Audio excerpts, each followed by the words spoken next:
Mary Ann Tierney, Sarah realized, had become the plaything of fate. 4 months ago there had been no Protection of Life Act.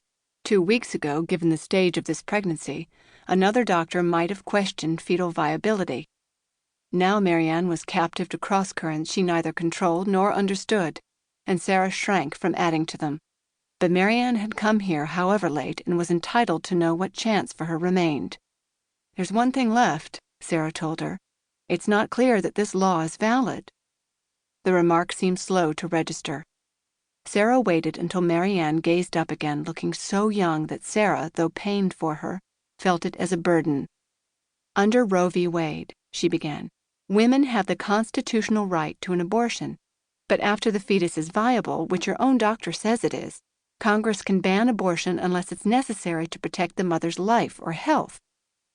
No one knows exactly what that means, and no court has decided yet whether the Protection of Life Act violates a minor's right to decide, with a doctor's advice, what a substantial medical risk means to her."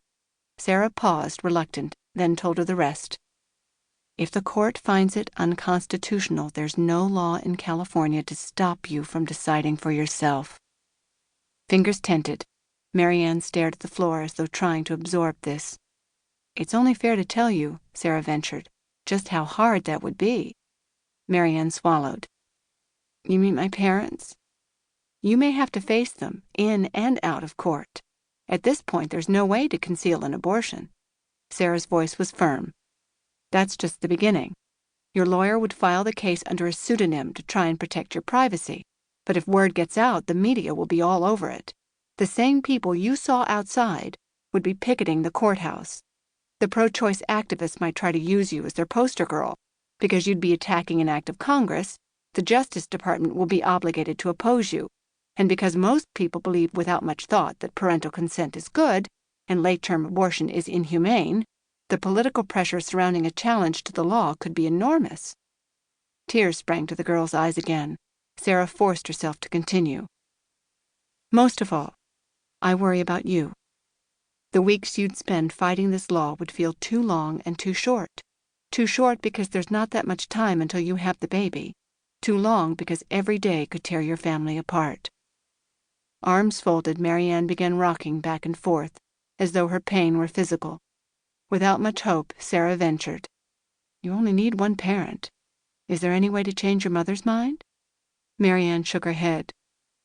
"You don't understand. It would tear them apart, too." Her voice trailed off.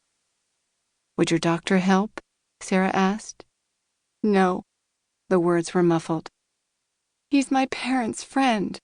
They all believe abortion is a sin. You're the only one who can help me." The simple anguish in those words broke through the last of Sarah's defenses. "My mother would have held you," she thought. "Then she'd have found a way." "It isn't fair," Sarah said. "I know that." Turning away, the girl shuddered, inconsolable. "I guess court's the only hope."